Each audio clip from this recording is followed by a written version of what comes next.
Hello दोस्तों, पवन teaching centre में आपका स्वागत है। पेन पेपर हाथ में है, 10वां के हिस्ट्री की बुक साथ में है, तो बन रहे पवन टीचिंग सेंटर के साथ, पढ़ते रहें, यूं आगे बढ़ते रहें।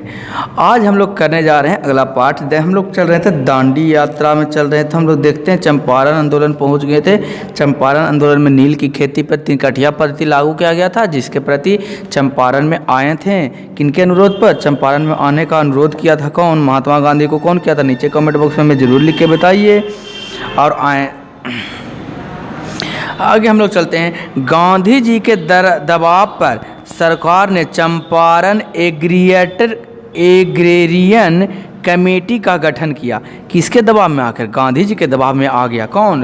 अंग्रेज का सरकार आ गया, जिनके दबाव में आकर क्या चीज किया उन्होंने? चंपारण एग्रियन कमेटी का गठन किया। एग्रियन मतलब एग्रीकल्चर से समूह जो कमेटी बैठा, जिसके सदस्यता बहुत सारे लोग थे, उसमें जो भी काम होगा एग्रीकल्चर से लेके रिलेटेड सारे काम होंगे, इसलिए उसका नाम पड़ा एग्रियन कमेटी। गांधी जी भी इस कमेटी के सदस्य थे। और इस कमेटी का सदस्य कौन थे? गांधी जी, जो कि सबसे बहुत इम्पोर्टेंट बात थी। इस कमेटी ने यह सिफारिश दी कि 3 कठिया व्यवस्था, कौन व्यवस्था? 3 कठिया व्यवस्था समाप्त कर दी जाए और इसके साथ ही अन्य कर भी समाप्त कर दिया जाए। उन्होंने कहा कि इसके 3 कठिया व्यवस्था को क्या कर दिया जाए? समाप्त कर दिया जाए, और इसके साथ साथ अन्य कर भी समाप्त कर दिए जाएं जो किसान को देने पड़ते थे। आज जो 3 कठिया व्यवस्था में जो नील की खेती होता था 1 बीघा पर, यानी कि 20 कट्ठा में 3 कट्ठा नील की खेती करना पड़ता था, जिससे कि उर्वरकता क्षमता खेत की कम जाती थी। इसको समाप्त करना, और उसके साथ साथ ही क्या चीज़, और बहुत सारे जो कर दिए समाप्त करने, अन्य कर जो खेत पर, कृषि पर, एग्रीकल्चर पर जो कर लगते थे, टैक्स लगते थे, वो टैक्स यानी वो कर को भी क्या कर दिया गया? समाप्त करवा दिया गया। इस कमेटी ने यह सिफारिश दी कि 3 कठिया व्यवस्था समाप्त कर दी जाए और इसके साथ ही अन्य भी कर भी समाप्त कर दिया जाए जो किसानों को देने पड़ते थे। बढ़ाए गए लगान की दर में कमी की जाए, और जो लगान बढ़ाया गया था, जो हर एक साल लगान देना पड़ता था चौकीदारी के लिए, उसको भी कम कर दिया जाए। जो वसूली, कौन वसूली अवैध रूप से किसानों से की जा चुकी थी, और जो वसूली अवैध रूप से जो जमींदार वहाँ थे, उन्होंने बोला था कि अब नील की खेती नहीं करेगा, जिसके लिए तुम हमको भारी कर चुका दो, भारी रकम चुका दो, जिससे मैं आप लोगों को क्या नहीं करने, नील की खेती करने के लिए नहीं दिए कहूँगा।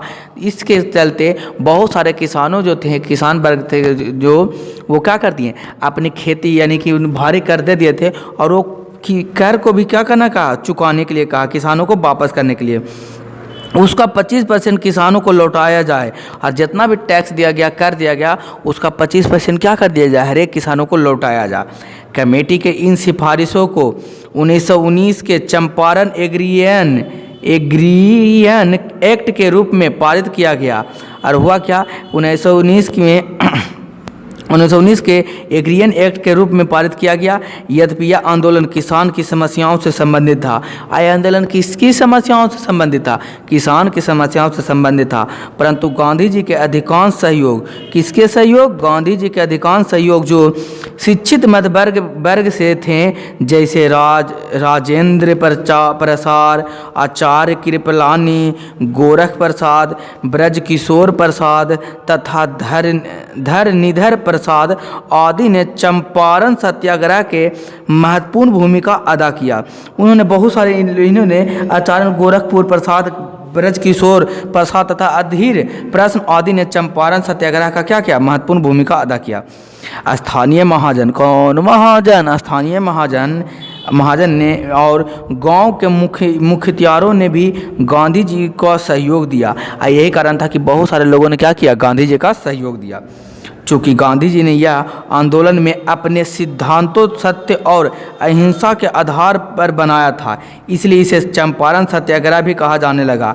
और क्या हुआ? इसने चंपारण सत्याग्रह में इन्होंने अपना रूल, अपना नियम, अपना सिद्धांत, अपना साहित्य और अहिंसा रूप से आधार को अपनाया, और इसमें सफल हो पाए, इसलिए इनको इस सत्याग्रह को क्या कहने लगा? चंपारण सत्याग्रह कहा जाने लगा। आगे हम लोग चलते हैं खेड़ायू आंदोलन। कौन आंदोलन? खेड़ा आंदोलन। देश के अन्य भागों में भी किसानों के आंदोलन हुए। गुजरात के खेड़ा जिले में, कौन स्थान में? गुजरात। खेड़ा कहाँ है? गुजरात में है। गुजरात के एक जिला का नाम है क्या चीज? खेड़ा। खेड़ा जिले में गांधी जी ने लगान की माफ़ी के लिए किसान की मांग का समर्थन किया। खेड़ा युद्ध में क्या कर दिया? किसान को लगान के माफ़ी करने के लिए उन्होंने समर्थन किया कि वहाँ पर भी किसान के लगान को क्या कर दिया जाए? माफ़ कर दिया जाए। क्योंकि सन 1917 में अधिक बारिश के कारण खरीफ के फसल को व्यापक क्षति पहुंची थी।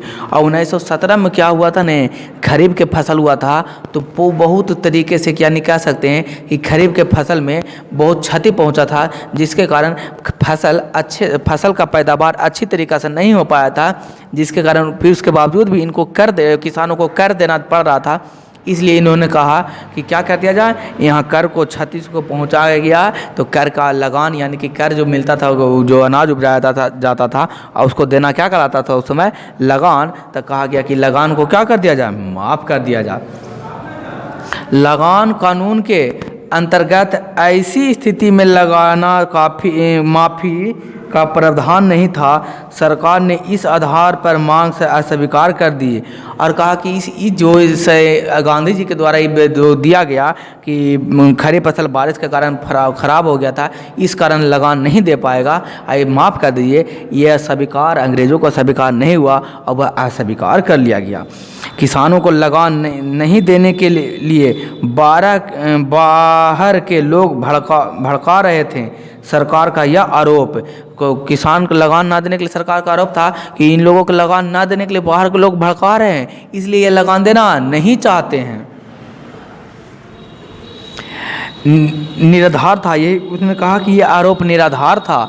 22 जून 1918 को यहाँ गांधी जी ने सत्याग्रह का आह्वान किया। आह्वान मतलब आरंभ कर दिया। कब को? सत्याग्रह।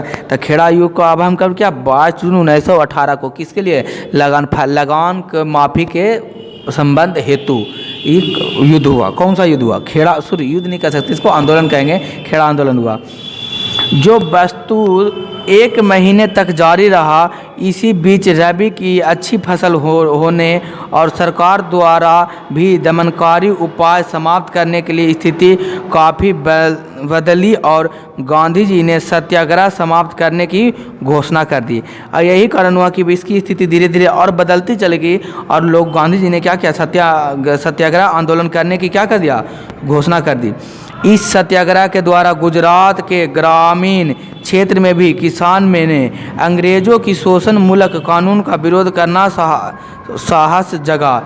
इसके कारण ही क्या हुआ? यहाँ के अंग्रेज़ों को शासन जग गया कि यहाँ पर मूलों का अधिकार कर विरोध करने लगे। इसके प्रति इन्होंने अपना भरोसा जागृत किया। भोपला विद्रोह। कौन विद्रोह? मोपला विद्रोह। कब हुआ? 1917 में हुआ मोपला विद्रोह। आधुनिक केरल राज्य के, कौन केरल राज्य के? आधुनिक केरल राज्य के मालाबार तट पर भी किसानों का एक बड़ा विद्रोह हुआ। कौन तट पर? मालाबार तट पर भी किसानों का एक बड़ा विद्रोह हुआ, जिसे मोपला विद्रोह कहा जाता है। कौन पल्ला? मोपला। कौन विद्रोह कहा जाता है? मोपला स्थानीय पट्टेदार और खेतिहर थे। मोपला जो लोग थे कौची थे? स्थानीय पट्टेदार और खेतिहर थे जो इस्लाम धर्म के अनुयायी थे। कौन धर्म के अनुयायी? इस्लाम धर्म के अनुयायी थे। जबकि स्थानीय नम्नबुद्री एवं नायर भूस्वामी उच्च जातीय हिंदू थे। और जो यहाँ से जो पट्टेदार थे वो क्या थे? स्थानीय नम्नबुद्री एवं नायर भूस्वामी उच्च जातीय के थे। अन्य भूस्वामियों की तरह उन्हें भी सरकारी संरक्षण प्राप्त था और दूसरे की तरह भी उनको भी क्या चीज़ प्राप्त था? सरकारी संरक्षण प्राप्त था। और पुलिस एवं न्यायालय इनका समर्थन करती थी। अब पुलिस भी इसका समर्थन करते थे और न्यायालय यानी कि वहाँ का जो कानून व्यवस्था था वो भी समर्थन करता था। 19वीं शताब्दी में मोपला किसान का लगान का बोझ बढ़ा। अरे 19वीं शताब्दी में क्या हुआ? मोपला में किसानों का लगान का बोझ बढ़ा दिया। यानी कहने का मतलब टैक्स यानी कि जो जो उन लोग लगान दे रहे थे, उस लगान को क्या कर दिया गया, बढ़ा दिया गया। उस समय के ज़मीन पर उपजाए गए, यानी कि कोई भी काम करना है तो खेती टैक्स देना जाता था, और टैक्स को ही उसी समय लगान कहा जाता था, अनाज के रूप में जो दिया जाता था। बोझ बढ़ा दिया। भूमि संबंधित उसकी अधिकार नियंत्रित किया जाने लगा। इससे उत्पन्न असंतोष ने किसानों एवं जमींदारों के बीच संघर्ष की स्थिति पैदा कर दी। यही कारण कि इसके जमींदारों के बीच संघर्ष की स्थिति क्या कर दिया गया, पैदा कर दिया गया, जो दुर्भाग्यवश सांप्रदायिक हिंसा में भी परिवर्तन हो गया। यही कारण को उसका दुर्भाग्य यही रहा कि जब कर बोझ बढ़ा दिया गया लगान का, तो धीरे धीरे क्या हो गया, दुर्भाग्यवश सांप्रदायिक हिंसा परिवर्तन हो गया, बढ़ गया। सन 1921 में एक नई स्थिति उत्पन्न हुई जब कांग्रेस ने किसानों के हित में भूमि एवं स्वराज सुधार की मांग की। यही हुआ कि सन 1800 क्या जी आंदोलन में समर्थन हुआ कि सुधार आई, और धीरे धीरे 1921 में यही स्थिति आकर कांग्रेस में किसानों के हित में आकर राजस्व सुधार की मांग की। यानी कि अब कांग्रेस बड़ा धीरे धीरे, छोटा ये जो मोपला विद्रोह था धीरे धीरे बड़ा बनता चला गया, और यह बात चला गया कहाँ तक कि कांग्रेस पार्टी तक, और कांग्रेस पार्टी भी इसका विरोध, यानी कि इसका समर्थन करके इसके मांगों को स्वीकार करना, या कह सकते इसमें सुधार लाने का व्यवस्था करवाना चाह रही थी, और खिलाफत आंदोलन को समर्थन दे दिया। यही कारण कि मोपला विद्रोह भी कुछ उसी समय खिलाफत आंदोलन था, और उसमें जुट गया, इनको भी विद्रोह चाहिए था। ये तो अपना विद्रोह कर रहे थे राजस्व के सुधार में, खिलाफत आंदोलन में लोग मिल गए, और मिलने के बाद क्या हो गया, एक बड़ा जलसैलाब बढ़ गया, जिससे भारी मात्रा में जनताओं का प्रभाव हो गया, और सरकार को क्या करना पड़ा, सरकार को बहुत बुरी तरह से घेर लिया, जिस कारण सरकार को एक नए कदम उठाने पड़े, नए नियम लागू करने पड़े। इसी नई स्थिति से उत्पन्न होने पर मोपला विद्रोह ने एक धार्मिक नेता अली मूसा लियार को, क्या नाम है, अली मूसा लियार, कौन लियार, अली मूसा लियार को अपना राजा घोषित कर दिया। यही विद्रोह में क्या किया, मोपला के विद्रोह में ही एक धार्मिक नेता थे, उनका नाम था अली मूसा लियार, उनको क्या कर दिया, राजा घोषित कर दिया गया। अब मेरा बोल राजा, जो भी मेरा शासन है बोल अली मूसा लियार रहेगा, ना कि ब्रिटिश सरकार रहेंगे। और सरकारी संस्थाओं पर हमले आरंभ कर दिए गए, और यही विद्रोह में, मोपले विद्रोह में सरकारी संस्थाओं पर हमला क्या करने लगा, विरोध करने लगे। बहुत जगह जगह पर सरकारी स्थानों पर, सरकारी थाना कह सकते हैं, या सरकारी ऑफिसों पर, या कह सकते हैं सरकारी कार्यालयों पर क्या करने लगे, लोग विद्रोह करने लगे। परिस्थितियों की गंभीरता को देखते हुए अक्टूबर 1921 में विद्रोहियों के खिलाफ सैनिक कार्रवाई आरंभ हुई। कौन कार्रवाई, यही स्थिति को देखते हुए 1921 में क्या हुआ, विद्रोहियों के खिलाफ सैनिक कार्रवाई आरंभ हुई। दिसंबर तक 10,000 से अधिक विद्रोह मारे गए। यही कारण हुआ कि दिसंबर तक कितने हज़ार से, 10,000 से भी अधिक विद्रोह क्या हो गए, मारे गए, और 10,000 से भी अधिक विद्रोही को क्या कह दिया गया, कार्रवाई की आरंभ हुई। दिसंबर तक 10,000 से अधिक विद्रोही को मारा गया, और 50,000 से अधिक बंदी बना लिया गया, और इन विद्रोहियों को 50,000 से भी अधिक विद्रोहियों को बंदी बना लिया गया, और बाकी से बचे सारे विद्रोहियों को क्या कर दिया गया, मार दिया गए। इस प्रकार यह विद्रोह धीरे धीरे समाप्त हो गया। और जब लोग 50,000 लोग बंदी बना लिया गए और लाखों हजारों लोगों की संख्या में मारे गए, तब जाकर ये विद्रोह धीरे धीरे शांत हो गया, या कह सकते हैं विद्रोह का खत्म ही हो गया। उसी प्रकार से बारदोली सत्याग्रह, कौन दोली, बारदोली, कौन गरा, सत्याग्रह, फरवरी 1928 में इसी प्रकार गुजरात के सूरत जिले के बारदोली तालुक में ही लगान वृद्धि के खिलाफ किसानों के असंतोष की भावना जागृत हुई। और जब किसान समझ गए अब कि सभी जगह जहाँ जहाँ लगान ज़्यादा मांगा जा रहा है, वहाँ के लोग क्या कर रहे हैं, विद्रोह कर रहे हैं, जिसके कारण चंपारण सत्याग्रह में क्या हुआ, चंपारण के किसानों को लगान को माफ़ कर दिया गया, कर को माफ़ कर दिया गया। तो इसी कारण भोपला विद्रोह हुआ, मोपला विद्रोह, जिसमें मोपला विद्रोह में किसानों की माफ़ नहीं हुआ, लेकिन और धीरे धीरे बढ़ गया। अब यह बात चला गया कहाँ, बारदोली तक। बारदोली वाले लोग भी किसानों समझने लगे कि अब हम लोग भी विद्रोह करेंगे तो हम लोग को भी लगान क्या कर दिया जाए, समाप्त कर दिया जाए, जिसके चलते बारदोली के लोग भी क्या फरवरी 1928 ईस्वी में यहाँ के लोगों ने भी क्या कर दिया, सत्याग्रह का कर दिया। यहाँ का भी जो लगान मिलता था उससे असंतोष था। सरकार द्वारा गठित बारदौली जांच आयोग की सिफारिश से भी किसान असंतुष्ट थे। क्या हुआ? बारदौली जांच के आयोग से भी किसान क्या थे? सिफारिश किया गया, इससे भी किसान असंतुष्ट थे। असंतुष्ट के मतलब क्या हुआ, जो हम लोग समझते हैं, असंतुष्ट थे और रहे और उनके सरकार के निर्णय के विरुद्ध आंदोलन छेड़ा। इसमें वल्लभ भाई पटेल, क्या नाम है? सरदार, पूरा नाम है सरदार वल्लभ भाई पटेल का निर्णायक भूमिका रही। इसका जो मेन रहे इस सत्याग्रह का सरदार वल्लभ भाई पटेल रहे। इसी अवसर पर वे सरदार भी कहलाए और इसी पर सरदार वल्लभ भाई पटेल को, पूरा नाम सरदार वल्लभ भाई पटेल था, इसको शॉर्ट में कर दिया गया सरदार, तो सरदार भी कहलाए। इन्होंने किसानों की समस्याओं, किसानों की समस्याओं प्रति बुद्धिजीवियों को भी जागृत किया और किसानों की समस्याओं को सुने और बहुत सारे वहाँ बुद्धिजीवी थे उनको भी बताएं, उनको भी समस्याओं को सुने, जिससे उनका भी समर्थन मिलने लगा और महिलाओं को भी इसमें भागीदारी का अवसर प्रदान हुआ। इसके पहले मोपला विद्रोह हुआ, चंपारण विद्रोह हुआ, इसमें महिलाओं की संख्या नहीं था, लेकिन यहाँ ये विद्रोह में क्या चीज़ हो गई, महिलाओं की भी जनसंख्या आ गई, या कह सकते हैं महिलाओं भी इसमें भाग लेने लगे। किसान के समर्थन में बम्बई में केरल हड़ताल हुई और के.एन. मुंशी तथा लालजी नारंगी ने आंदोलन के समर्थन में बम्बई विधान परिषद की सदस्यता से भी त्यागपत्र दे दिया। यही कारण हुआ कि समर्थन में बम्बई विधान क्या हुआ, बम्बई विधान समाज में उन्होंने क्या कर दिया, लाला जी ने या मुंशी तथा लाला जी ने क्या कर दिया, वहाँ क्या दे दिया, सदस्य त्याग पत्र दे दिया, क्योंकि वह विधान परिषद के क्या थे, कार्यकर्ता थे यानी सदस्य थे, तो उन्होंने भी क्या त्याग पत्र दे दिया। फलस्वरूप सरकार को ब्लूमफील्ड, कॉर्नफील्ड, ब्लूमफील्ड और मैक्सवेल के नेतृत्व में नई जांच समिति का गठन किया गया। इनके नेतृत्व में कौन सी समिति का जांच किया गया, नई समिति का जांच का गठन किया गया। कौन सी समिति, नई समिति का गठन किया गया, जिसमें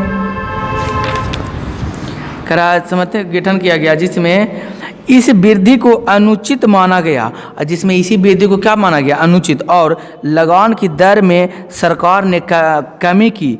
इस प्रकार यह आंदोलन सफल ढंग से संपन्न रहा और यही कारण हुआ कि इस तरीक़ा से यह संपन्न क्या हो गया, सफल रूप से यह क्या रहा, संपन्न रहा, आंदोलन संपन्न रहा। किसान सभा का गठन क्या हुआ, जिसके बारे में हम लोग क्या करते हैं, जानने का प्रयास करते हैं। इस प्रारंभिक आंदोलन में किसानों को अपने अधिकारों के प्रति जागृत किया गया। यही आंदोलन में क्या हुआ, किसानों के प्रति अपने क्या हुआ, जागृत हो गया, यह जागृत बढ़ता चला गया और उन्हें अपनी शक्ति का भी आभास कराया गया और इनको अपने शक्ति का भी आभास हो गया। अतः 1920 के दशक में बिहार, बंगाल, उत्तर प्रदेश एवं पंजाब के में किसान सभाओं का गठन किया गया। क्वेश्चन पूछेगा कि 1920 में 1920 में कहाँ किसान संगठनों का आयोजन किया गया, तो बिहार, बंगाल और उत्तर प्रदेश में किया गया। बिहार में 1932 से 23 में मुंगेर में शाह मोहम्मद जुबैर, कौन जुबैर, शाह मोहम्मद जुबैर के नेतृत्व में किसान सभा का गठन हुआ। कौन सभा, किसान सभा का गठन हुआ, किंतु इसी अधिक व्यापक एवं शक्तिशाली आधार, कौन आधार, शक्तिशाली आधार 1928 ईस्वी में प्राप्त हुए। अब कौची हो गया जी, 1928 ईस्वी में क्या हुए, प्राप्त हुए, जब स्वामी सहजानंद सरस्वती ने बिहटा में और पुनः 1929 में सोनपुर में किसान सभा की विधिवत स्थापना की। कि यही कारण हुआ कि 1929 में क्या हुआ, 1929 में सोनपुर में किसान सभा की विविधता स्थापना हुआ। इस प्रकार क्या, इसी बस सरदार, कौनदार, सरदार, इसी प्रकार सरदार पटेल ने बिहार की यात्रा की। कौन पटेल, सरदार पटेल ने किसकी यात्रा की, बिहार की यात्रा की। जिससे इस आंदोलन को बल मिला। यही कारण है कि सरदार जब सरदार पटेल आए हैं तो सरदार पटेल आने के बाद इस आंदोलन का क्या हो गया, बहुत बढ़ावा मिल गया। कब आए, सोनपुर किसान सभा में आए थे, कब, 1929 में। स्वामी सहजानंद सरस्वती ने बीटा में थे। स्वामी सहजानंद सरस्वती कहाँ के थे, बीटा के। देखिए यहाँ दिखाई दे रहा सहजानंद सरस्वती, इस तरीक़े से आपको देखो दिखाई दे रहे होंगे आपको, आप यहाँ पर इनको देख सकते हैं। उम्मीद करते हैं आपको बढ़िया से दिखाई दे रहे होंगे। अब हम लोग समझते हैं आगे।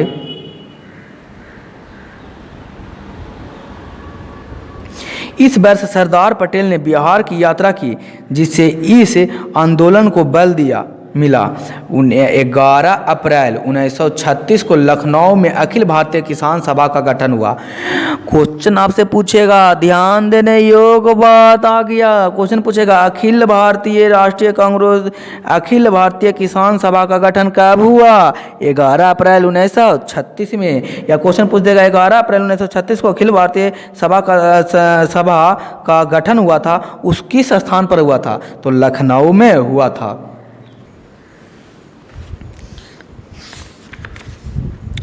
अखिल भारतीय किसान सभा का गठन हुआ उस समय, कौन समय, उस समय बिहार में बकासत आंदोलन आरंभ हुआ था। कौन आंदोलन, बकासत आंदोलन आरंभ हो गया, जिसे कांग्रेस द्वारा 1937 के अधिवेशन में प्रमुख मांग के रूप में स्वीकार किया गया। 1937 में क्या कर दिया गया, अधिवेशन में प्रमुख मांग के रूप में स्वीकार किया गया। इसी के साथ किसानों की समस्याओं राष्ट्रीय आंदोलन की मुख्य धारा के साथ सहमति हो गया। यही कारण हुआ कि समस्याओं के कारण इनके राष्ट्रीय आंदोलन के मुख्य धारा में क्या हो गए, सहमति हो गई। तो हुआ क्या, जो हम लोग बताते हैं, जो थोड़ा सा हम आपको समझाने का क्या करते हैं, प्रयास करते हैं। नीचे उसके बाद आया मजदूर आंदोलन। कौन आंदोलन, मजदूर आंदोलन। क्या है मजदूर आंदोलन, जो हम लोग समझते हैं। कहा कि यूरोप में औद्योगिकरण एवं मार्क्सवाद विचार के विकास का प्रभाव अन्य देशों पर भी पड़ने लगा। जब यूरोप में क्या हुआ था, पूरे यूरोप में फैलने लगा औद्योगिकरण। अब क्या सर ये औद्योगिकरण क्या है, हमको औद्योगिकरण ही नहीं समझ में आया। औद्योगिकरण के मतलब होता है उद्योग में बढ़ावा देना, यानी कहने का मतलब पहले उद्योग जो नहीं बढ़ रहे थे, उतना बढ़ावा नहीं मिला था, क्योंकि लोग हाथ से काम क्या कर रहे थे, यानी कि श्रमिक का काम हुआ करता था। अब श्रमिक की जगह पर मशीनीकरण आ गया, यानी कि मशीन से काम होने लगा, जिसके कारण मशीन से काम होने की क्षमता बढ़ गया और उत्पादन क्षमता भी बढ़ गया। आप भी बताइए, अब एक मनुष्य से एग्जाम्पल आपको देते हैं, एक मनुष्य 5 मनुष्य मिलकर एक दिन में क्या करता है, एक शर्ट सीता है, लेकिन वही एक मशीन ला गया तो एक मशीन 5 दिन में 50 शर्ट सी देंगे। तो लोग किससे ज़्यादा प्रोडक्शन होगा, यानी उत्पादन बढ़ेगा, मशीन से। मनुष्य का तो यानी कि श्रमिक, यानी कहने का मतलब मजदूर का से तो कम होगा, तो श्रमिक बढ़ गया, जिसके कारण लोग मशीनें लाने लगे। अब मशीनें लाने के कारण मजदूरों को क्या करना पड़ेगा। अब बताइए, आप ही को बताइए, अब आप ही को जैसे एग्जांपल के माध्यम से समझाने का क्या करते हैं, प्रयास करते हैं। जैसे देखिए, ये क्या है, यहाँ पर कंपनी है, यहाँ पर भी कंपनी है। अब यहाँ पर ये कंपनी है, यहाँ पर पहले मजदूर काम कर रहे थे। कौन दूर, मजदूर, जिससे एक साल में 50 कपड़े वस्तु बनाए जा रहे थे। क्या वस्तु, 50 वस्तु। अब ये इसके बगल में एक कंपनी है, जिसमें नया कंपनी खोला। अब इस कंपनी में क्या आ गया, मशीन आ गया, मजदूर की कम आवश्यकता है। मजदूर, इसमें 50 मजदूर काम कर रहे थे। अब कई वस्तु बनता था एक दिन में, 50 वस्तु बनता था। इसमें एक को 100 रुपया दिया जाता था, 50 रुपया दिया जा रहा था। लेकिन अब इसमें इस कंपनी में मजदूर एक मशीन ला दिया गया, जिसमें 1 घंटा में 50 वस्तुएं निकल जाते हैं। कितने बन के निकल जाते हैं, 50 वस्तुएं। अब यहाँ पूरा दिन भर में 50 बन रहा है, यहाँ पर 1 घंटा में बन रहा है, तो इसका उत्पादन तो बढ़ गया कंपनी वाला, जिस कंपनी में आ गया है क्या, मशीनीकरण हो गया, मशीन आ गया, जिसका क्या हो गया, उत्पादन क्षमता बढ़ गया। उत्पादन क्षमता बढ़ने से काम ज़्यादा होने लगे, ज़्यादा वस्तु बनने लगे, तो वस्तु का बिक्री भी क्या हो गया, ज़्यादा। अब बिक्री ज़्यादा होने के कारण क्या हो गया, जैसे ही बिक्री ज़्यादा हुआ तो वस्तु में क्या हो गया, वृद्धि हो गया। कौन दी, वृद्धि, यानी वस्तु का क्या हो गया, बढ़ गया। और जैसे ही वस्तु में वृद्धि हुआ, वस्तु जब बढ़ने लगे, अब जिससे कारण क्या हो गया, कह सकते हैं मुनाफा ज़्यादा होने लगा, मुनाफा। लेकिन यहाँ देखें, वस्तु तभी उतना बन रहा है और किसान तो हड़ताल हो सकता है, बीमार हो सकता है, सकता, छुट्टी पर जा सकता, जिसके कारण और हो सके तो यार वस्तु में कमी आ जाए, वृद्धि नहीं आए, जिससे सामान तो 50 से बिकेंगे तो इतने ही बराबर इसे मुनाफा भी होगा। लेकिन जब कंपनी जो फैक्ट्री में जिस कंपनी में मशीन आ गया उसका मुनाफा बढ़ गया, जिस कारण यहाँ पर क्या हो गया, औद्योगिकरण की संभावना बढ़ गया, मुनाफा बढ़ गया। तो कोई भी चाहेगा, कंपनी मालिक जो कोई भी चाहेगा कि मुनाफा ज़्यादा हो कि कम हो, ज़्यादा हो। तब यहाँ पर भी क्या करने लगे लोग, कंपनी मालिक जो थे मशीन लगाने लगे, जिससे मजदूरों की कमी का महसूस कम हो गया, जिस कारण मजदूरों को बाहर निकाला गया। तो मजदूर के भी क्या हो गया, पैसे कम हो गए और रोजगार बेरोजगार भी होते चले गए। ये कौन करण कहलाएगा, औद्योगिकरण हो जाएगा।